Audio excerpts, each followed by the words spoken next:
మరి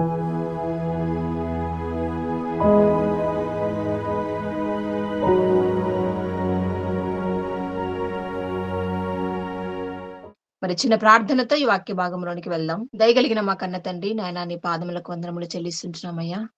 తండ్రి, మీ యొక్క కృపా కనికరము చేత తండ్రి ఇంతవరకు ఆయుష్ను, ఆరోగ్యాన్ని మాకిచ్చి, ఈ రాత్రి వేళనైనా నీ మాటలు ధ్యానించుటకు మాకిచ్చినటువంటి అవకాశమును బట్టి వందనములు చెల్లిస్తుంటున్నాం. తండ్రి, నీ మాటలు ధ్యానించబోతుండగా తండ్రి, సమయోచితమైన మంచి జ్ఞానము నాకు ప్రసాదించండి. అలాగే నీ మాటలు వింటున్నటువంటి ప్రతి ఒక్కరము కూడా తండ్రి, ఆ మాటలు మా మనసులో భద్రపరుచుకొని, మీ వాక్యానికి అనుగుణంగా మేము బ్రతుకుటకు కృపను అనుగ్రహిస్తారని ఆశిస్తూ, యేసుక్రీస్తు వారి అతి శ్రేష్టమైన నామములో ఈ కొద్ది మా ప్రార్థన అడిగి వేడుకొనుచున్నాం మా తండ్రి.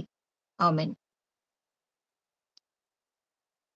ప్రభునందు ప్రేమైన దేవుని వారలారా, మరి ముందుగా చెప్పిన రీతిగా పరిసయ్యులను అంధులుగా మార్చిన అంధుడు అనే అంశాన్ని ఈ రోజు మనం ధ్యానించబోతున్నాం. ఈ రోజు భూమి మీద పుట్టినటువంటి ప్రతి మనిషి కూడా దేవుని యొక్క ఆలోచన మేరకు వచ్చిన వారు. అలా వచ్చిన మనమంతా కూడా ప్రతి దాన్ని కూడా ఈ రోజు భూమి మీద మనం దేవుడిచ్చిన వాటన్నింటిని కూడా అనుభవిస్తూ మనం బ్రతుకుతున్నామండి. కానీ ఈ రోజు భూమి మీద పుట్టినటువంటి మనిషి అనుకుంటున్నారు, నా స్వ నా కష్టార్జితం చేత, నా ఆలోచన చేత నేను బ్రతుకుతున్నాను అన్న ఆలోచనలు మనిషిలో ఉన్నప్పటికీ, నిజంగా దేవుడు ఇవ్వకపోతే, దేవుడే మనిషి మీద కృప చూపకపోతే, ఈరోజు మనం ఈ భూమి మీద బ్రతకలేమండి. ఎదుటి వ్యక్తి ఏదైనా చిన్న సహాయం చేస్తేనే, చిన్నది అది మనము అనుకోకుండా ఏదైనా ఒక మన వస్తువు కింద పడిపోయినా కూడా, ఆ వస్తువును మనకు అందిస్తే, ఒక మనిషికి వెంటనే మనము కృతజ్ఞతలు చెల్లిస్తాం. అంటే థాంక్స్ అంటాం వెంటనే. అంటే ఒక మనిషి పట్ల మరొక మనిషి కృతజ్ఞత కలిగి బ్రతుకుతున్నాడు. చిన్న విషయానికే థాంక్స్ అంటాడు. చిన్నగా ఏదైనా ఒక మన పెన్ను పడిపోయిందనుకోండి కింద. ఆ పెన్నుని తీసివ్వగానే వెంటనే మనం ఏమంటాం? థాంక్స్ అంటాం.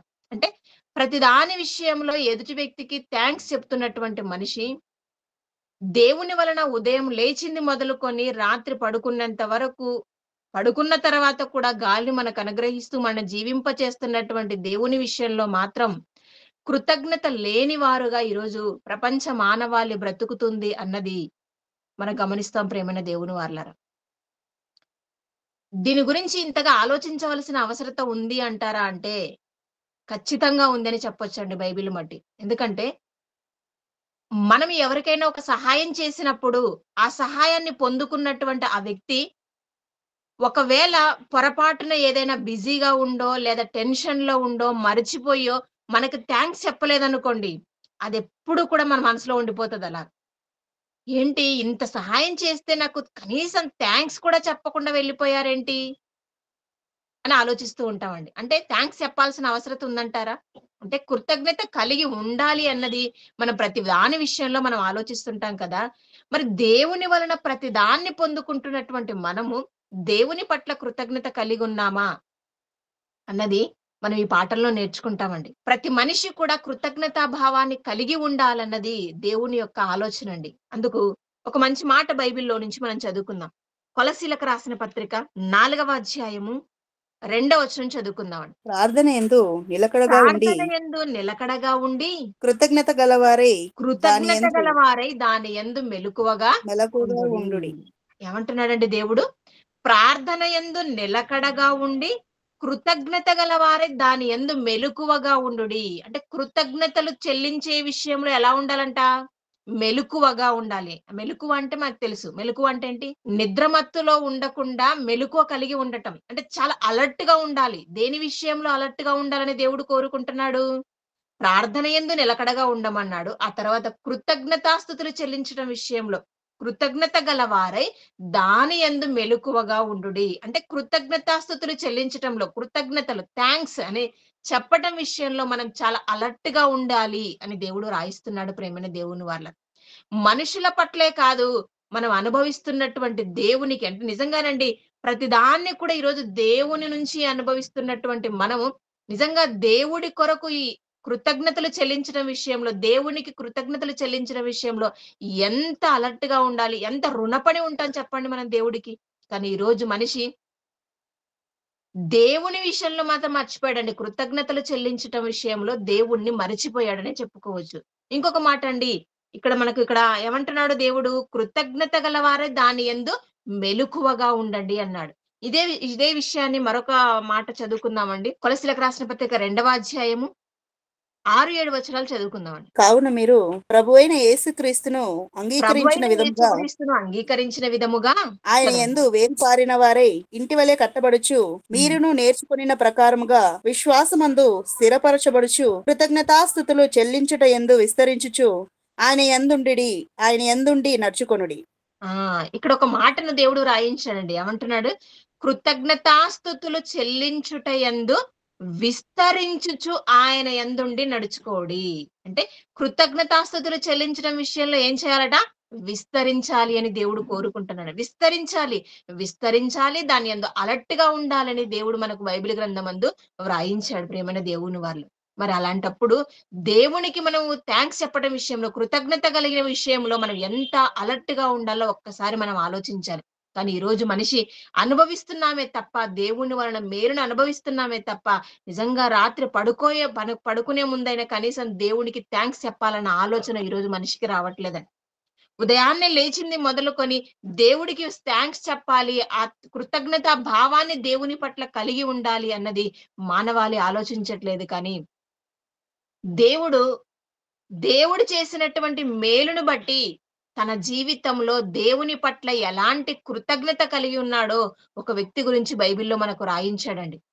ఎందుకంటే దేవుడు కృతజ్ఞత విషయంలో మెలకువగా ఉండమని చెప్పినటువంటి దేవుడు, దానికి సంబంధించి ఒక వ్యక్తిని కూడా మనకు సాదృశ్యంగా ఒక వ్యక్తిని గురించి మనకు రాయించాడు ప్రియమైన దేవుని వాళ్ళు. అంటే ఒక ఆనవాలును మనకిచ్చాడు. ఒక వ్యక్తి జరిగినటువంటి వాస్తవాన్ని వ్రాయించి, అతను తన జీవితంలో దేవుని పట్ల ఎలాంటి కృతజ్ఞతా భావాన్ని కలిగి ఉన్నాడో దేవుడు బైబిల్ గ్రంథమందు వ్రాయించాడు. ఈరోజు ఆ వ్యక్తి గురించి మనం నేర్చుకోబోతున్నామండి. ఆయనే ఒక అంధుడు. ఒకసారి చూద్దామండి. ఆయన గురించి మనం నేర్చుకుందాం. యోహాను సువార్త 9వ అధ్యాయము మొదటి వచనం నుంచి చదువుకుందామండి. ఆయన మార్గమున పోవుచుండగా ఆ! పుట్టు గ్రుడ్డివాడైన ఒక మనుషును కనబడెను. ఇక్కడ ఒక వ్యక్తి మనకు కనబడుతున్నారు. ఎవరైనా? పుట్టుకతో గ్రుడ్డివాడుగా పుట్టినటువంటి ఒక మనుష్యుడు కనబడ్డాడట. అతను ఆయన శిష్యులు, బోధకుడా, బోధకుడా వీడు వీడు గ్రుడ్డివాడై గ్రుడ్డివాడై పుట్టుటకు ఎవడు పుట్టుట పాపము చేసెను? అడుగుతున్నారండి శిష్యులు. యేసుక్రీస్తు వారి శిష్యులు యేసుని అడుగుతున్నారు. ఆ గ్రుడ్డివాడు దారి పక్కన వెళ్తున్నటువంటి ఆ గ్రుడ్డివాడు కనపడగానే, ప్రభువా, ఇతను గుడ్డివాడై పుట్టడానికి ఎవరు పాపం చేశారు? వీడా? వీడిని కన్నవారా? అని అడగగానే ఆ యేసుక్రీస్తు వారు సమాధానం చెప్తున్నారండి. వీడైనను, వీనిని కన్నవారైనను కన్నవారు పాపము చేయలేదు గాని, గాని దేవుని క్రియలు దేవుని వీని యందు ప్రత్యక్షపరచబడుటకే. అంటే ఒక వ్యక్తి ఎందుకు గ్రుడ్డివాడుగా పుట్టాడు అనేది యేసుక్రీస్తు వారు ఇక్కడ చెప్తున్నారు, ప్రస్తావించారు. వీడైనను వీని తల్లిదండ్రులను పాపం చేయలేదు కానీ, దేవుని క్రియలు వీని యందు బయలుపరచబడుటకే వీడు గ్రుడ్డివాడుగా పుట్టాడు అని చెప్పాడని. అలా అన్న తర్వాత యేసుక్రీస్తు వారు ఒక మాట చెప్తున్నారు ఆయనతో. అది 6వ వచనంలో మనం చదువుకుంటామండి. ఆయన ఆయన ఇట్లు ఇట్లు చెప్పి చెప్పి నేల చదవండి. మీద వేసి హ్మ్. ఉమ్మితో బురద చేసి వాని హ్మ్. కన్నుల మీద ఆ బురదను పూసి హ్మ్. నీవు సిలోయమును కోనేటికి వెళ్ళి అందులో కడుగు కొనమని చెప్పెను. హ్మ్. సిలోయమును మాటకు పంపబడిన వాడిని అర్థము. వాడు హ్మ్. వెళ్ళి కడుగుకొని చూపు గలవాడై వచ్చెను. ఆ! యేసుక్రీస్తు వారు ఆ వ్యక్తితో మాట్లాడుతూ ఏమన్నాడంటే, నేల మీద ఉమ్ము వేశాడట. ఆ ఉమ్మును బురదగా చేసి ఆ గ్రుడ్డివాడి యొక్క కళ్ళ మీద పూసి, "నువ్వు సిలోయమను కోనేటిలోనికి వెళ్లి నీ కళ్ళను కడుక్కో. నువ్వు చూపు పొందుతావని" చెప్పగానే, అక్కడి నుంచి ఆ గ్రుడ్డివాడు వెళ్ళిపోయి సిలోయమును కోనేటిలోనికి వెళ్ళాడు. కడుక్కున్నాడు, చూపు పొందుకున్నాడు. చూపు పొందుకొని వెళ్ళిపోయాడటండి. అలా వెళ్ళిపోయిన తర్వాతండి ఏం జరిగిందంటే, అలా కళ్ళును ఇప్పుడు చూపు పొందుకున్నాడు. యేసుక్రీస్తు వారు చెప్పిన విధంగా వెళ్లి కడుక్కొని చూపు పొందుకున్నాడు. చూపు పొందుకొని వెళ్ళిపోయాడండి. వెళ్ళిపోయిన తర్వాత అక్కడ 8వ వచనం చదువుతానండి నేను. కాబట్టి పొరుగువారును వాడు భిక్షకుడని అంతకుముందు చూచిన వారును, చుట్టూ అతన్ని గమనిస్తున్నటువంటి ప్రతి ఒక్కరు కూడా అబ్జర్వ్ చేసి ఏమంటున్నారంటే, ఇప్పటి వరకు ఇతను గ్రుడ్డివాడుగా ఉన్నాడు కదా! ఇతను గ్రుడ్డివాడుగా ఉండి భిక్షమడుక్కునేటటువంటి వాడు కదా! ఇతనేంటి చూపు పొందుకున్నాడు? ఇతనేంటి కళ్ళు కనబడుతున్నాయని గాని ఆశ్చర్యంగా చూస్తున్నారండి. యేసుక్రీస్తు వారు ఆయనకొక బురద చేశాడు. కళ్ళకు పూసాడు. ఆయన వెళ్ళిపోయాడు. ఈయన కూడా కోనేటికి వెళ్ళిపోయాడు. కడుక్కున్న తర్వాత చూపు పొందుకొని ఆయన బయలుదేరి వెళ్ళిపోయాడండి. దాన్ని చూసినటువంటి వాళ్ళు చాలా ఆశ్చర్యాన్ని వ్యక్తం చేస్తున్నారు. ఇదేంటి ఒక భిక్షగాడు కదా! ప్రతి దేవాలయం దగ్గర కూర్చొని భిక్షమెత్తుకునేటటువంటి వ్యక్తి కదా ఇతను. ఇతను ఎలా చూపు పొందుకున్నాడు ఆశ్చర్యాన్ని వ్యక్తం చేస్తూ అప్పుడు అంటున్నారు 10వ వచనంలో వారు "నీ కన్నులు ఎలాగు తెరవబడినని" వాడినడగగా, ఎలా తెరవబడ్డాయి? నీ కళ్ళు ఎలా వచ్చాయి? నువ్వెలా చూపు పొందుకున్నావు? ఎందుకంటే నువ్వు పుట్టుకతోనే గుడ్డివాడిగా పుట్టావు కదా! నీ కళ్ళెలా వచ్చాయని అడిగారండి. అడిగితే వాళ్ళేమంటున్నాడు వాడు యేసు అను ఒక మనుష్యుడు బురద చేసి నా కన్నుల మీద పూసి, "నీవు సిలోయెమను కోనేటిలోనికి వెళ్లి కడుగుకొనుమని నాతో చెప్పెను. నేను వెళ్లి కడుగుకొని చూపు పొందుతున్నాను." అంటే జరిగినటువంటి విషయాన్ని, వాస్తవాన్ని ఏదైతే జరిగిందో తన జీవితంలో, అదే విషయాన్ని వాళ్ళకు వ్యక్తపరిచాడండి. యేసుక్రీస్తుని ఒక మనుషుడు నాకు బురద చేశాడు. నా కళ్ళ మీద పూసాడు. నేను కోనేటిలోనికి వెళ్ళాను, కడుక్కున్నాను, చూపు పొందాను. ఈ విషయాన్ని ఎవరైతే తనను ప్రశ్నించారో వాళ్ళకి అదే విషయాన్ని చెప్పారండి. మరి విన్నటువంటి వీళ్ళు సైలెంట్‌గా ఉన్నారా? నిజంగా ఆ చూపు పొందుకున్నటువంటి వ్యక్తిని చూసి ఆనందపడ్డారా అంటే లేదండి. అక్కడి నుంచి వెళ్ళిపోయి ఏం చేశారంటే 13వ వచనం చదువుకుందామండి. అంతకుముందు గ్రుడ్డి అంతకుముందు అయినటువంటి గుడ్డివాడు వాడిని వారు పరిసయ్యుల యొద్దకు తీసుకొని పోయిరి. వీళ్ళు విన్నారు. విని సంబరపడి నిజంగా ఇతని జీవితంలో ఇదొక గొప్ప క్రియ జరిగింది కదా! అని ఆనందపడవలసినటువంటి వీరు అతన్ని అలాగే సరాసరిగా ఆ గుడ్డివాడిని తీసుకొని పరిసయ్యుల దగ్గరికి వెళ్ళిపోయారండి. పరిసయ్యుల దగ్గరికి వెళ్ళిపోయారు. అప్పుడు వాళ్ళు పరిసయ్యులు కూడా అడుగుతున్నారు. "నీకెలా చూపొచ్చింది?" ఎందుకంటే పరిసయ్యులు ప్రతిరోజు ఆ దేవాలయం దగ్గరికి వెళుతున్నటువంటి ఆ సమయంలో ఆ గుడ్డివాడు అక్కడే కూర్చొని భిక్షమెత్తుకుంటున్నాడు. వాళ్ళు కూడా చూసారు. చూసినటువంటి వాళ్ళు ఈయన కళ్ళు వచ్చాయని చూసి, చూపు పొందుకున్నాడని చూసి చాలా ఆశ్చర్యపోయారు వాళ్ళు కూడా. అప్పుడు వాళ్ళు అడుగుతున్నారండి. ఏమని అడుగుతున్నారు చూడండి. పరిసయ్యులొద్దకు తీసుకొని పోయిరి. యేసు బురద చేసి వాని కన్నులు తెరిచిన దినము విశ్రాంతి దినము. వాడెలాగు చూపు పొందెనో దాన్ని గురించి పరిసయ్యులు కూడా వాన్ని మరలా అడుగగా, వాడు నా కన్నుల మీద ఆయన బురద పూసాడు. నేను చూపు పొందుకున్నాను. సిలోయము కోనేటిలోనికి వెళ్ళాను. మరలా చెప్పాడండి. అదే ఆన్సర్. సేమ్ ఆన్సర్‌ని మరలా పరిసయ్యుల దగ్గర కూడా చెప్పాడు. కానీ ఇప్పుడు గ్రుడ్డివాడు చూపు పొందుకున్నాడన్న ఆనందం కాస్త పక్కన పెడితే ఆనందం పడట్లేదు కానీ, ఇదిగో యేసుక్రీస్తు వారు ఇతనికి కన్నులిచ్చింది మాత్రం విశ్రాంతి దినము అనే ఆలోచనలు మాత్రం వీళ్ళ మనస్సులో ఉన్నాయి ప్రియమైన దేవుని వాళ్ళ. కానీ అడగగానే వెంటనే ఈ గ్రుడ్డివాడు మాత్రం సేమ్ ఏదైతే తన జీవితంలో అద్భుతం జరిగిందో యాజ్ ఇట్ ఈస్‌గా అలాగనే వాళ్ళకి వివరించి చెప్పాడు. ఆ తర్వాత వాళ్ళంటున్నారు మరలా అంటున్నారు చూడండి ఒకసారి.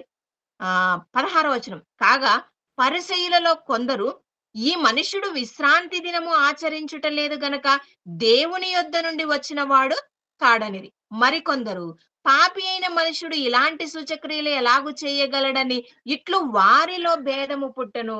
ఇప్పుడు డిస్కషన్ జరుగుతుందండి. ఎవరి గురించి? ఆ గుడ్డివాడి గురించే డిస్కషన్ జరుగుతుంది. ఏమని? నేనైతే చూపు పొందుకున్నానని గుడ్డివాడు చెప్తున్నాడు. ఆ పరిసయ్యులలోనే కొందరేమనుకుంటున్నారు, ఈరోజు విశ్రాంతి దినం కదా! మరి ఎలా చూపునిచ్చాడు? అలా ఇలా ఈరోజు బాగు చేశాడు అంటే, ఇతను దేవుని యొద్ద నుంచి వచ్చినటువంటి మనుషుడు కాదు కదా! అని ఒక తెగ అంటుంటే, ఆ పరిసయ్యులలోనే మరికొందరేమంటున్నారు, నిజంగా మరి ఒకవేళ ఇతను దేవుడి దగ్గర నుంచి వచ్చినటువంటి మనిషి కాకపోతే, ఇతనికి కళ్ళెలా వచ్చాయి? అంటే వారిలో వారికే ఒక భేదం అన్నది పుట్టిందండి. వారిలో వాళ్ళకే విభేదం అన్నది కలిగింది. అప్పుడు మరలా అంటున్నారు. కాబట్టి వారు మరలా గ్రుడ్డివానితో ఈ ఈళ్ళిద్దరూ కూడా వీళ్ళ ఆన్సర్స్ అంటే వీళ్ళ అభిప్రాయాల్లో భేదాలు తేడా కనపడి మరలా గుడ్డివాడి దగ్గరకొచ్చి మరలా అడుగుతున్నారు. "నిజం చెప్పు నువ్వు ఎలా చూపు పొందుకున్నావు?" అని మరలా అతన్నడిగారండి. అడిగి ఏమంటున్నారు? "నీ కన్నులు తెరిచినందుకు నీవతని గురించి ఏమనుకుంటున్నావు?" మాకైతే అతనేమో దేవుని యొద్ద నుంచి వచ్చిన మనిషి కాదని మేమనుకుంటున్నాము కొందరు. ఒకవేళ అలా కాదు అనుకుంటే కళ్ళు బాగయిపోయాయి కదా! మరి దాన్ని బట్టి మేమేమనుకోవాలి? అసలు నువ్వేమనుకుంటున్నావని గ్రుడ్డివాడిని అడిగారండి. అప్పుడు ఆయనంటున్నాడు, ఆయన ఒక ప్రవక్త అనుకొనుచున్నానని అడగగా వాడు ఒక ప్రవక్త అనెను. ఏం చెప్పాడండి యేసుక్రీస్తు వారి గురించి వెంటనే? ఒక ప్రవక్త అని నేననుకుంటున్నాను. నాకు కలిగినటువంటి ఈ అద్భుతాన్ని బట్టి ఒక ప్రవక్త అయ్యుండొచ్చు అని నేను ఆయన గురించి అనుకుంటున్నాను అన్నాడండి. అనగానే వీళ్ళింతటితో వాళ్ళు సాటిస్ఫై అవ్వలేదండి. అక్కడకున్నటువంటి పరిసయులందరూ కూడా ఇంకా సాటిస్ఫై అవ్వకుండగా మరలా ఏం చేశారో 18వ వచనం నేను చదువుతానండి. వాడు గ్రుడ్డివాడయుండి చూపు పొందెనని యూదులు నమ్మక చూపు పొందిన వాని తల్లిదండ్రులను పిలిపించారట. ఇది ఈ డిస్కషన్ ఇంతటితో ముగిసేది కాదు. ఇది మనకు తేలేటట్టుగా లేదు. అసలు నిజంగా వీడు గుడ్డివాడేనా పుట్టుకతో? ఈ విషయాన్ని క్లారిఫై చేసుకుందాం అని చెప్పేసి వీని తల్లిదండ్రులను పిలిపించమని చెప్పారటండి. వెంటనే తల్లిదండ్రులను కూడా పిలిపించారు. తల్లిదండ్రులు కూడా అక్కడికొచ్చారండి. రాగానే తల్లిదండ్రులు గుడ్డివాడిని చూసారు. చూసి, "అయ్యా" అప్పుడంటున్నారు వాళ్ళేమంటున్నారు చూడండి 19 వచనం. "గ్రుడ్డివాడై పుట్టెనని మీరు చెప్పు మీ కుమారుడు వీడేనా? అలాగైతే ఇప్పుడు వీడెలాగు చూపు పొందుచుకున్నాడు" అని వారినడిగారట. నీ కుమారుడు గుడ్డివానిగానే పుట్టాడా? ఒకవేళ పుట్టిన గుడ్డివాడిగా ఒక కుమారుడు పుడితే, ఆ గుడ్డివాడిగా పుట్టింది వీడేనా ఇంకొక వాడు? అంటే ఇలాంటి కుమారుడు నీకు ఇంకొకరున్నారా? అనే సంశయాన్ని కూడా వాళ్ళ ముందు వ్యక్తం చేశారండి. అప్పుడు వెంటనే తల్లిదండ్రులు అంటున్నారు, "లేదండి ఇతను మా కుమారుడే. ఇతను గుడ్డివాడుగా పుట్టాడన్న సంగతి కూడా నిజమే. అయితే ఇప్పుడు వీడు ఎలాగు చూపు పొందుకున్నాడో మాకైతే తెలీదు. వాన్నే అడగండి" అనే ఒక సమాధానం వీళ్ళు చెప్పారండి. నిజంగా ఒక మాట ఆలోచించండి. నిజంగా సొంత తల్లిదండ్రులకు ఎలా చూపు పొందుకున్నాడో ఆ గుడ్డివాడు చెప్పకుండానే ఉన్నాడంటారా? ఒక వ్యక్తికండి పుట్టినప్పటి నుంచి కళ్ళు కనపడకుండా ఉన్నప్పుడు, ఆ కళ్ళు రాగానే వెంటనే తల్లిదండ్రుల దగ్గరికి వెళ్ళిపోవాలి. తల్లిదండ్రులతో షేర్ చేసుకోవాలి, సంతోషపడాలి, వాళ్ళని చూడాలి అన్న ఆశ ప్రతి ఒక్కరికి కూడా ఉంటుందండి. గుడ్డివాడు కూడానండి ఇంటికి వెళ్ళిపోయాడు. ఆ తల్లిదండ్రులతో మాట్లాడాడు. తల్లిదండ్రులకు విషయం చెప్పాడు. కానీ ఇక్కడికొచ్చిన తర్వాత తల్లిదండ్రులు మాత్రం ఏమంటున్నాడో తెలుసా? వాడెలాగో చూపు పొందుకున్నాడో మాకైతే తెలీదు. మరి వాడిక్కడే ఉన్నాడు. వాడు వయసు వచ్చిన వాడు. వానికి జ్ఞానం ఉంది. వాడు చెప్పగలడు. వాన్నే అడగండి అని చెప్పారండి. ఎందుకు చెప్పారో తెలుసా? ఒక మాట చదువుకుందామండి. 21 వచనం కూడా చదువుకుందామండి. ఇప్పుడు వీడెలాగు చూచుచున్నాడో ఎరుగము. ఎవడు వీని కన్నులు తెరిచెనో అదియు మేమెరుగము. తెలుసండి వీళ్ళకు. తెలుసు. తెలిసి కూడా ఏమంటున్నారంటే మాకు తెలీదు అంటున్నారండి తల్లిదండ్రులు. ఎందుకంటే వీడు వయస్సు వచ్చిన వాడు. వీనినే అడుగుడి. తన సంగతి తానే చెప్పుకొనగలడని వారితో అనిరి. వాడినడగండి మాకు సంబంధం లేదు. మాకెలా వచ్చాయో మాకు తెలీదు. ఎవడు వీడిని బాగు చేశారో కూడా తెలీదు అని చెప్పేస్తున్నారు ప్రియమైన దేవుని వారు. ఎందుకలా చెప్పారు వీళ్ళు అంటే 22 వచనం చదువుకుందామండి. వాని తల్లిదండ్రులు యూదులకు భయపడి అలాగు చెప్పిరి. ఎందుకు చెప్పారటండి? యూదులంటే భయమండి. ఎందుకంటే యేసుక్రీస్తును ఒకవేళ ప్రవక్తగా గాని, దేవుని కుమారుడుగా గాని అంగీకరించారనుకోండి, ఒప్పుకున్నారనుకోండి, అలాంటి వాళ్లకు భయంకరమైనటువంటి శిక్షలు వేసేవారండి యూదులు. ఎలాంటి శిక్ష కింద కూడా చెప్తామండి. కింద కూడా చూస్తాం. ఎందుకనినా ఆయన క్రీస్తు అని ఎవరైనను ఒప్పుకొనిన యెడల వానిని సమాజ మందిరములో నుండి వెలివేతుమని యూదులు అంతకు మునుపు నిర్ణయించుకొని ఉండిరి. ఎందుకు సొంత కన్న కొడుకుకి కూడా కళ్ళొచ్చాయన్న వాస్తవాన్ని చెప్పలేకపోతున్నారు? ఎవరు బాగు చేశారన్న విషయాన్ని చెప్పలేకపోతున్నారంటే భయపడ్డారండి. యూదులకు భయపడ్డారు. అక్కడున్నటువంటి పరిసయ్యులకు భయపడ్డారండి. ఎందుకంటే ఒకవేళ అలా ఒప్పేసుకుంటే, క్రీస్తును అంగీకరిస్తే, ఇదిగో నా కుమారుణ్ణి మమ్మల్ని మా కుటుంబాన్నంతా కూడా వెలివేస్తారేమో, మమ్మల్నంతా కూడా ఊరి బయటికి పంపించేస్తారేమో, సమాజంలో మాకు అవకాశం లేకుండా చేస్తారు. ఇదంతా బాధ మాకెందుకు? ఎవడో తెలీదు. మాకేం సంబంధం లేదని చెప్తే సరిపోతుంది అనుకున్నారు. మాకు తెలీదు అని చెప్పేసారు ప్రియమైన దేవుని వాళ్ళరా. కానీ తల్లిదండ్రులకు కృతజ్ఞత ఉందంటారా ఇప్పుడు? తల్లిదండ్రులు కృతజ్ఞత కలిగిన వారుగా ఉన్నారా? సొంత కొడుకండి పుట్టినప్పటి నుంచి గుడ్డివాడుగా పుట్టాడు ఆ కొడుకు. అలాంటి కొడుకు కళ్ళొస్తే, ఆ కళ్ళను ఇచ్చినటువంటి యేసుక్రీస్తు వారిని ఒప్పుకోనలేకపోతున్నారు అంటే, ఆ క్రీస్తుని గురించి ప్రకటించలేకపోతున్నారు, చెప్పలేకపోతున్నారంటే, ఆ గుడ్డివాడి తల్లిదండ్రులకు కృతజ్ఞత ఉందంటారా ప్రియమైన దేవుని వారలారా? కృతజ్ఞత లేదండి. కృతజ్ఞత లేని వారిగా బ్రతుకుతున్నారు. ఈరోజు మనం కూడానండి, మన జీవితంలో దేవుడు ఎన్నో మేలులు చేసినా, ఎన్ని అవకాశాలిచ్చినా, మన పట్ల ఎన్నో అద్భుతాలు చేసినా కూడా దేవుని పట్ల కృతజ్ఞత లేని వారిగా బ్రతుకుతున్నాం. దేవుని నామాన్ని ఒప్పుకొనని వారుగా, దేవుని పట్ల కృతజ్ఞత కలిగి మన జీవితాన్ని దేవుని కొరకు అర్పించేవారుగా ఈరోజు ఉండట్లేదు ప్రేమైన దేవుని వాళ్ళరా. ఇక్కడ కూడానండి, ఆ గ్రుడ్డివాని తల్లిదండ్రులు కూడా కృతజ్ఞత లేని వారిగా బ్రతుకుతున్నారు. కానీ ఆ తర్వాతి సందర్భాన్ని మనం చదువుకుందామండి. మరలా ఇక్కడ తల్లిదండ్రులు కూడా క్లారిటీ ఇవ్వలేదు కదా వీళ్ళకి, పరిసయ్యులకి. ఇంకా వీళ్ళకి క్లారిటీ రాలేదు. తల్లిదండ్రులు పిలిపించారు. వాళ్ళని అడిగారు. వాళ్ళకి ఇంకా క్లారిటీ రాలేదు. ఇప్పుడు మరలా వచ్చారండి గుడ్డివాడి దగ్గరకొచ్చారు. అప్పుడు అడుగుతున్నారు. 23 వచనం కూడా ఒకసారి చదువుకొని ముందుకు వెళ్దాం. కావున వాని తల్లిదండ్రులు వాడు వయస్సున వచ్చిన వాడు వానిని అడుగుమన్రి.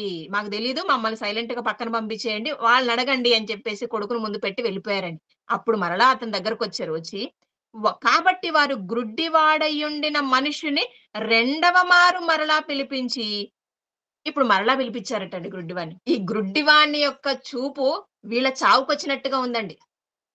ఇది మరలా పిలిపించి ఏమంటున్నారంటే, డైరెక్ట్‌గా నీకెలా చూపొచ్చిందని అడగట్లేదండి ఇప్పుడు పరిసయ్యులు. చాలా తెలివిగా మాట్లాడుతున్నారు. ఏమంటున్నారో చూడండి. దేవుని మహిమపరచుము. 24వ వచనం చదువుతున్నానండి. దేవుని మహిమపరచుము.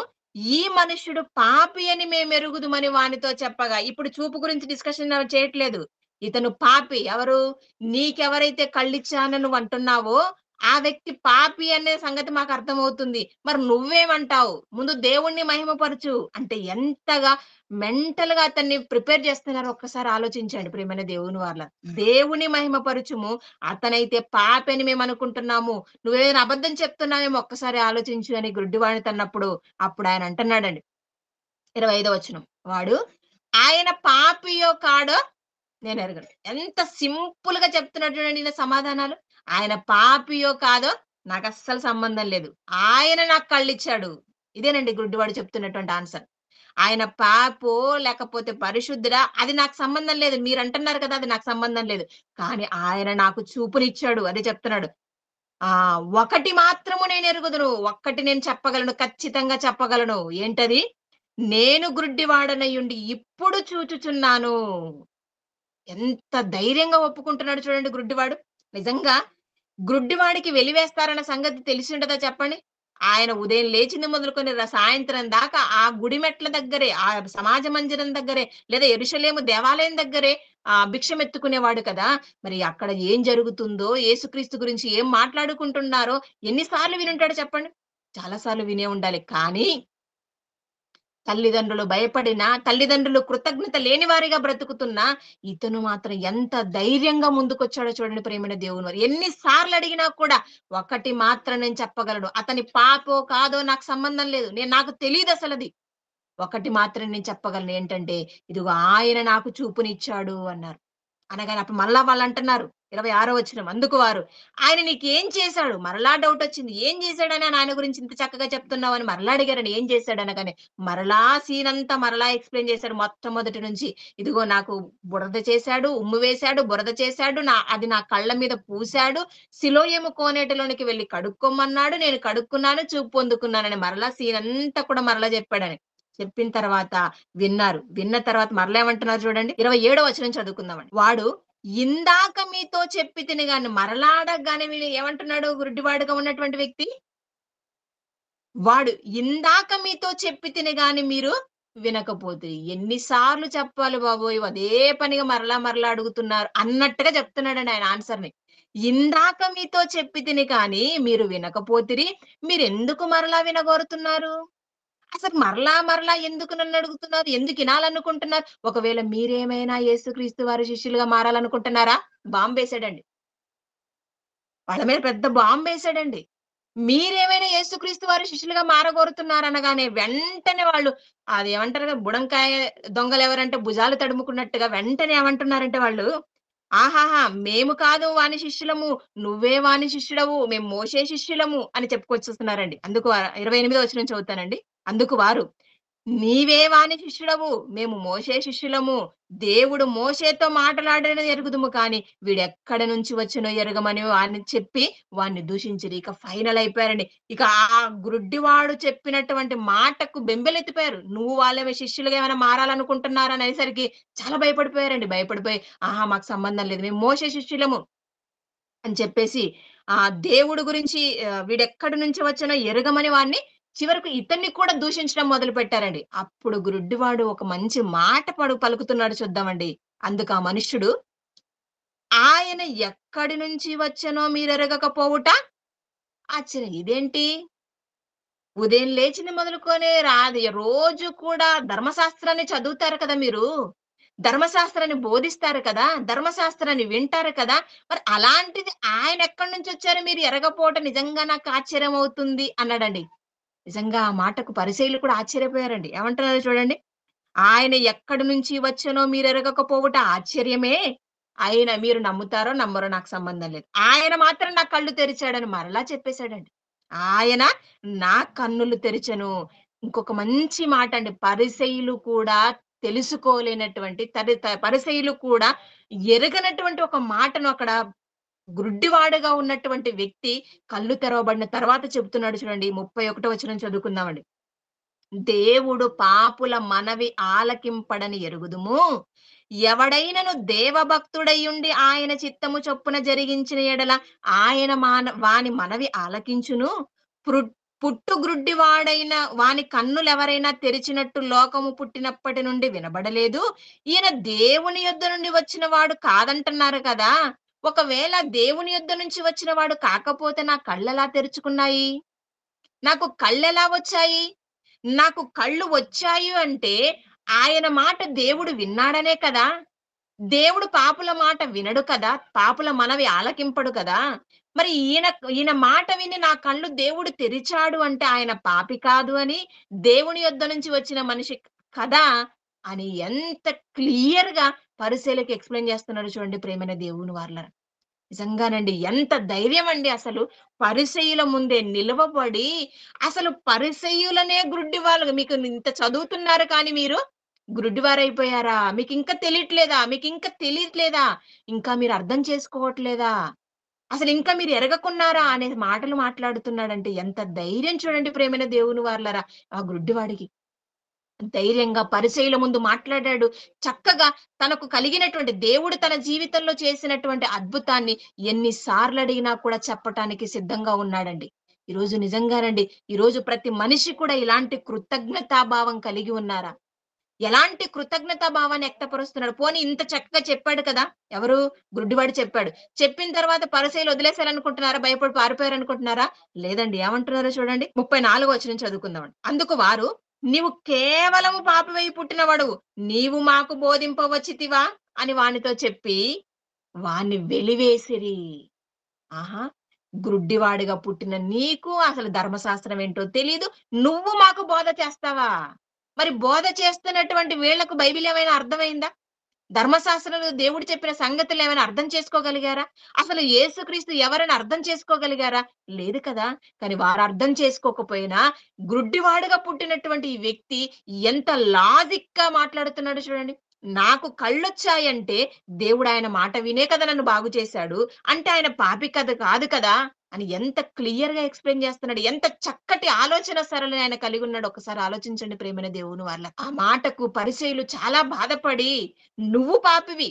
నువ్వు పాపివైన నీవు మాకు బోధిస్తావా అని అక్కడి నుంచి ఆయన వెలివేశారటండి. ఊర్లో నుంచి వెలివేశారిక. నిజంగా వెలివేయటం అంటే ఈ రోజులాగా కాదు కదండీ!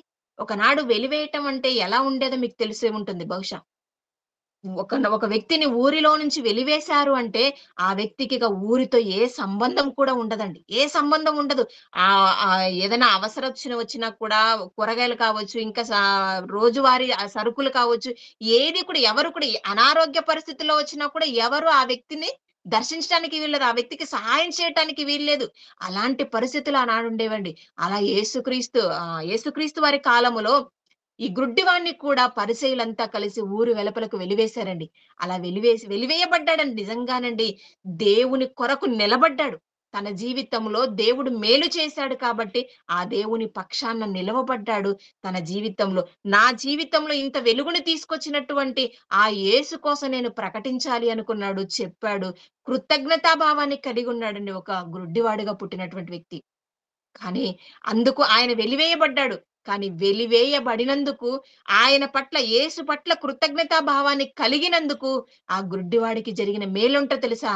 కింది మాటలో చదువుకుందామండి. 35 వచనం చదువుకుందాం. పరిసయ్యులు వానిని వెలివేసిరని యేసు విని ఎక్కడి దాకా వెళ్ళిపోయిందండి వార్త? యేసుక్రీస్తు వారి దాకా వెళ్ళిందండి. పరిసయ్యులు అతన్ని వెలివేశారు. అతను ఇక్కడ లేడు. అతన్ని చాలా బాధించారు. అతన్ని తిట్టారు. అతన్ని ఊర్లో నుంచి వెలివేశారు అన్న సంగతి యేసుక్రీస్తు వారికి తెలిసిపోయిందట. తెలిసిపోయి అతన్ని వెతుక్కుంటూ ఎవరిని? గ్రుడ్డివానిని వెతుక్కుంటూ యేసుక్రీస్తు వారు వెళ్ళిపోయారండి. నిజంగానండి. ఆనాటి కాలంలో యేసుక్రీస్తు వారు సువార్తను ప్రకటిస్తుంటే, యేసుక్రీస్తుని వెంబడిస్తూ ఎంతో మంది వెళ్ళిపోయారు. యేసుక్రీస్తుని వెతుక్కుంటూ వెళ్ళిపోయిన వాళ్ళు చాలా మందున్నారు. పడవలేసుకొని మరి వెళ్ళిపోయారు. సముద్ర తీరాలను దాటుకుంటూ, నదులను దాటుకుంటూ పడవలెక్కి మరి దరికి వెళ్ళిపోయి, "అయ్యా! యేసు ప్రభువా ఎక్కడికెళ్ళిపోయావు నువ్వు? ఎంతసేపు మేము వెతకాలి?" అని అన్నటువంటి చాలా మంది ఆ రోజుల్లో ఉన్నారండి. కానీ వారు యేసుక్రీస్తు వారినే వెతికారు. కానీ ఇక్కడ యేసుక్రీస్తు వారే గ్రుడ్డివాడిని వెతుక్కుంటూ వెళ్ళిపోయాడండి. వెళ్ళిపోయి ఏమంటున్నాడు చూడండి. యేసు విని వానిని కనుగొని, "నీవు దేవుని కుమారుని యందు విశ్వాసముంచుచున్నావా?" అని అడిగాడండి. గుడ్డివాడి దగ్గరికెళ్ళినటువంటి యేసుక్రీస్తు వారు అడుగుతున్నారు. "నీవు దేవుని యందు విశ్వాసం ఉంచుతున్నావా? దేవుని కుమారుని యందు విశ్వాసం ఉంచుతున్నావా?" అని అడిగాడండి. అడగానే గుడ్డివాడిచ్చే సమాధానం చూడండి. అందుకు వాడు, "ప్రభువా, నేను ఆయన యందు విశ్వాసం ఉంచుటకు ఆయన ఎవడని ఆయనను అడగగా."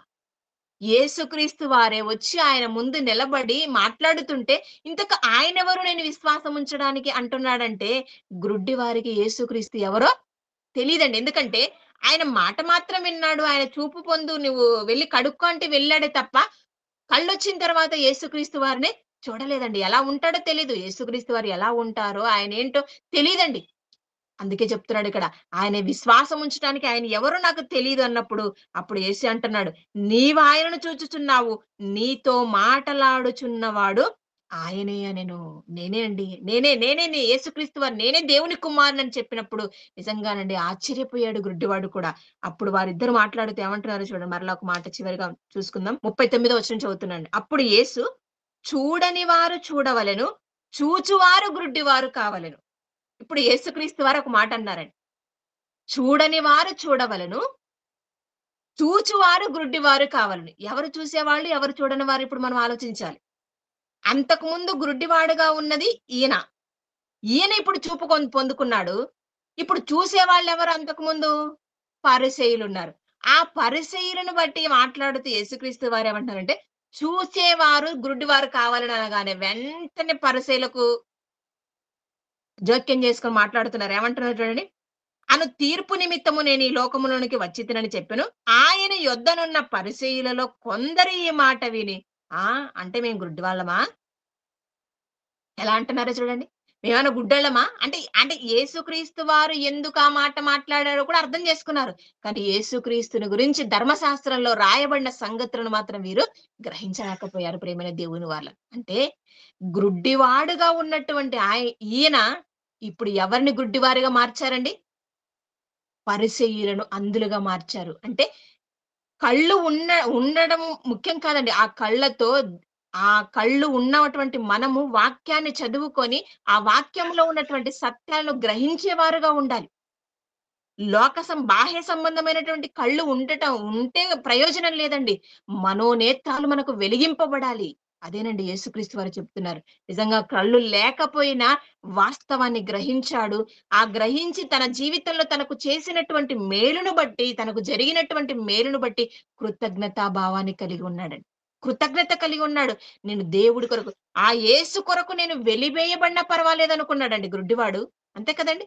ఆ యేసు కొరకు నేను వెలివేయబడినా పర్వాలేదు. అంటే అప్పటి వరకు తల్లిదండ్రులు ఎలా ఉంటారో తెలీదు. లోకం ఎలా ఉంటుందో తెలీదు. ఎందుకంటే పుట్టుకతోనే గుడ్డివాడుగా పుట్టాడు కదా ఈయన. పుట్టుకతోనే గుడ్డివాడుగా పుట్టాడు. సమాజం ఎలా ఉంటుందో తెలీదు. అందులో రంగులెలా ఉంటాయో తెలీదు. ఈ రంగుల ప్రపంచాన్ని చూడాలి. నా తల్లిదండ్రులతో పాటు, నా కుటుంబంతో పాటు, బంధువులతో పాటు నేను కలిసి బ్రతకాలి అన్న ఆలోచన ఈయనకు లేదు కానీ, నాకు కళ్ళిచ్చినటువంటి ఆయన కొరకు నేను కృతజ్ఞత కలిగి బ్రతకాలి. అవసరమైతే ఆయన కొరకు నేను వెలివేయబడినా పర్వాలేదు. ఈ సమాజముతో అప్పటి వరకు సమాజంతో సంబంధం లేనట్టుగానే ఉన్నాడు.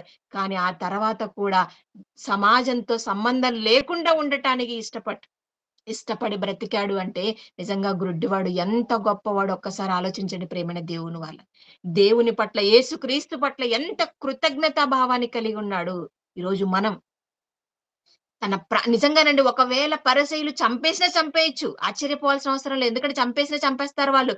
అయినా చావుకు సైతం సిద్ధపడ్డాడు. నన్ను వెలివేసినా పర్వాలేదు. నా తల్లిదండ్రులతో నేను ఉండకపోయినా పర్వాలేదనుకున్నాడంటే, నిజంగా ఆ గుడ్డివానిలో ఎంత కృతజ్ఞతా భావం కలిగిందో ఒక్కసారి ఆలోచించండి.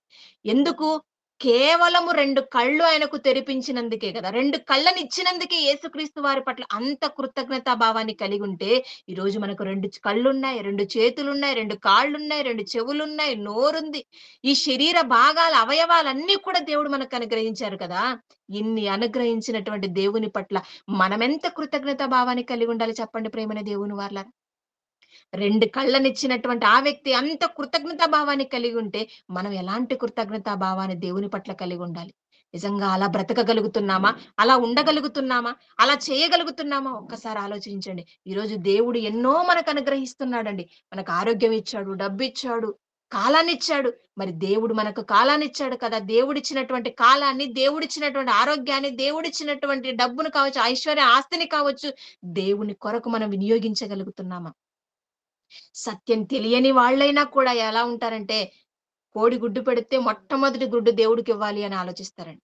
అవునా? ఏదైనా వాళ్ళకి కలిగిందంటే మొట్టమొదటి జీతం వచ్చిందంటే అది దేవుని కొరకు ఇవ్వాలన్న ఆలోచన సత్యం తెలియని వారిలో క్రైస్తవులుగా ఉన్న వాళ్ళలో ఉందండి. ఈరోజు సత్యం ఎరిగామని తెలుసుకుంటున్నటువంటి మనలో నిజంగా ఇప్పుడు తొలిది లేదు, మలిది లేదు. అన్నీ మనవే. తొలి, మలిది 2 మనం కూడా మనమే మింగేస్తున్నామండి. మనమే అనుభవిస్తున్నాం. మనమే వాడుకుంటున్నాం కానీ, దేవుని కొరకు మనం వాడట్లేదు ప్రియమైన దేవుని వాళ్ళరా. ఏదైనా ఒక వస్తువు మనకొచ్చింది అంటే, ఏదైనా ఒక వస్తువు మనం కొనుక్కున్నామంటే, నిజంగా ఇది దేవుని పని కొరకు వాడాలి అన్న ఆలోచన ఎంతమందికుంటుంది చెప్పండి? ఏదైనా దేవుని పని కొరకు ఏదైనా ఒక వస్తువు మీ దగ్గర ఉన్నటువంటిది ఆ మీటింగ్ కొరకో లేదా మీటింగ్‌ల కొరకో లేదా చర్చి అవసరతల కొరకు మీకేదైనా ఇవ్వండి అంటే చాలా మంది వెనకాడుతుంటారు ప్రియమైన దేవుని వాళ్ళ. ఒకవేళ అక్కడికి ఇచ్చేస్తే ఆ వస్తువు పోతుందేమో, పాడైపోతుందేమో అన్న ఆలోచన. నిజంగానండి దేవుని పని కొరకు మనం వాడినప్పుడేనండి దేవుని పట్ల మనం కృతజ్ఞత కలిగిన వారంగా ఉంటాం. దేవుడు మనకి ఏదిచ్చినా ఇన్ని అవయవాలిచ్చాడు కదా! ఈ అవయవాల పట్ల దేవుడి కొరకు ఎంత కృతజ్ఞత కలిగున్నాం. ఈ అవయవాలతోనే కదా కష్టపడి పని చేసుకుంటున్నాం, సంపాదించుకుంటున్నాం. మరి ఇచ్చినటువంటి దేవుని కొరకు ఏమాత్రం కృతజ్ఞత కలిగున్నాం అన్నది మనం పరీక్షించుకోవాలి ప్రియమైన దేవుని వాళ్ళ. ఒక గ్రుడ్డివాడే అంత కృతజ్ఞత కలిగి బ్రతికినప్పుడు ఈరోజు మనం పుట్టుకతోనే అన్నీ ఇచ్చినటువంటి దేవుడు పుట్టినప్పటి నుంచి మనం పోషిస్తున్నాడు, మనం సంరక్షిస్తున్నాడు, మనకు కావలసినటువంటి గాలిని, సూర్యుడిని, చంద్రుడిని అన్నీ కూడా మనకు అనుగ్రహిస్తున్నాడు కదా! అలాంటి దేవుని పట్ల మనం ఎలా కృతజ్ఞతగా చూపించాలి? ఒక్కసారి మనల్ని మనం పరీక్షించుకోవాలండి. ఈరోజు కళ్ళున్నా కూడా వాక్యాన్ని చదువుతూ కూడా, వాక్యాన్ని ప్రకటిస్తూ కూడా సత్యాన్ని గ్రహించలేకపోయారు, తెలుసుకోలేకపోయారు. కానీ గ్రుడ్డివాడుగా పుట్టిన ఆయన తన మనోనేత్రాలు వెలిగింపబడ్డాయి. తన బాహ్య కళ్ళే కాదండి, తన మనోనేత్రాలు సైతం వెలిగించుకొని దేవుడి కొరకు ఉన్నతంగా ఆలోచించాడు. ఈరోజు మనము కూడానండి కేవలం బాహ్య కళ్ళే కాదు, మనోనేత్రాలను వెలిగింపబడాలని దేవుడు కోరుకుంటున్నాడు. అలా మనోనేత్రాలు వెలిగించుకొని దేవుని కొరకు కృతజ్ఞతా భావాన్ని కలిగి దేవుడిచ్చిన ప్రతి దాన్ని కూడా దేవుని కొరకు వాడాలి అన్న ఆలోచన కలిగి, అది మనకేదైనా కావచ్చండి. మన ఇంట్లోకి ఏ వస్తువు కొన్నా కూడా ముందుగా దేవుని పని కొరకు అది వాడాలి. నిజంగానండి. స సంఘములో కావచ్చు, దేవుడి పని విషయంలో మీటింగ్స్‌లలో కావచ్చు, ఏ అవసరత ఉందో, ఆ అవసరత కొరకు ఇదిగో నా వస్తువు వాడాలి. నా వస్తువు దేవుని పనిలో ఉపయోగింపబడాలి అన్న ఆలోచనలోనికి మనం రావాలి. అప్పుడే దేవుని పట్ల కృతజ్ఞత కలిగిన వారముగా మనం ఉంటాం. అప్పుడే దేవుడు మనల్ని బట్టి సంతోషపడతాడు. ఈరోజు ఒక గ్రుడ్డివాడి గురించి మనం నేర్చుకుంటున్నటువంటి మనం నిజంగా ఆ వ్యక్తిని బట్టి యేసుక్రీస్తు వారు ఎంత సంతోషపడ్డాడు. ఆయన్ని వెతుక్కుంటూనే యేసుక్రీస్తు వారు వెళ్ళిపోయారంటే, అది చిన్న విషయం కాదు ప్రియమైన దేవుని వాళ్ళ. ఈరోజు యేసుక్రీస్తుని వారిని వెతుక్కుంటూ మనమొచ్చాం. యేసుక్రీస్తు యొక్క మాటలు వెతుక్కుంటూ మనం వచ్చాం. ఆయన గురించి తెలుసుకుంటున్నాం. కానీ యేసుక్రీస్తు వారు ఆయన వెతుక్కుంటూ వెళ్ళిపోయాడంటే, ఆ గుడ్డివాడికున్నటువంటి కృతజ్ఞతా భావం. అలాంటి కృతజ్ఞతా భావం మనలో కూడా ఉండాలి. అలా పరిసయ్యులు గ్రుడ్డివారుగా పరిసయ్యులను సైతం కూడా గ్రుడ్డివాడుగా మార్చాడు అంటే, ఈరోజు లోకములో అంధులుగా ఉన్నటువంటి ఎంతో మందిని, సత్యం ఎరుగనటువంటి వారిని, దేవుణ్ణి తెలుసుకోవాలనే అంధులుగా ఉన్నటువంటి వారిని మరలా వారి మనోనేత్రాలు వెలిగింపచేసి, ఆ గ్రుడ్డితనాన్ని తీసివేసి, వాక్యాన్ని వారిలో నింపి, దేవుని యొద్దకు తీసుకురావాలని దేవుడు మనల్ని బట్టి కోరుకుంటున్నాడు. అలాంటి కృతజ్ఞతా భావాన్ని మనమందరం కూడా కలిగి ఉండాలని తెలియజేస్తూ ఈ మాటలు ముగిస్తున్నానండి.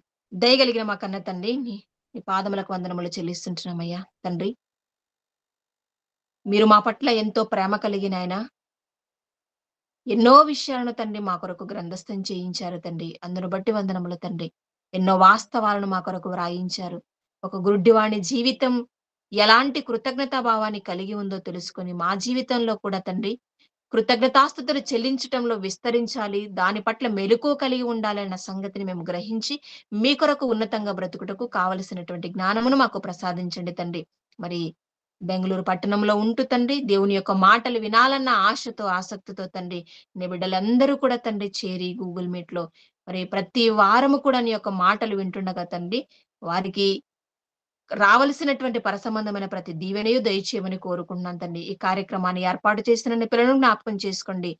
వారు వారి ఆత్మీయ జీవితంలో తండ్రి ముందుకు కొనసాగుతూ తండ్రి, మీ చిత్తాన్ని నెరవేరుస్తూ, మీ కొరకు ఉన్నతంగా బ్రతుకుతూ, మీ ఇష్టాన్ని తండ్రి తమ జీవితంలో నెరవేర్చగలిగే వారుగా ఉంటకు కావలసినటువంటి మీ కృపను అనుగ్రహించమని కోరుకుంటున్నాను తండ్రి. ఈ మాటలు విన్నటువంటి ప్రతి ఒక్కరు కూడా తండ్రి, తమ మనస్సులో కృతజ్ఞతా భావాన్ని నీ పట్ల కలిగి జీవించుటకు, నీ యొక్క సహాయాన్ని కోరుకుంటూ, యేసుక్రీస్తు వారి అతి శ్రేష్టమైన నామములో ఈ కొద్ది మా ప్రార్థన అడిగి వేడుకొనుచుంటున్నాం మా తండ్రి. ఆమేన్. అందరికీ వందనాలండి.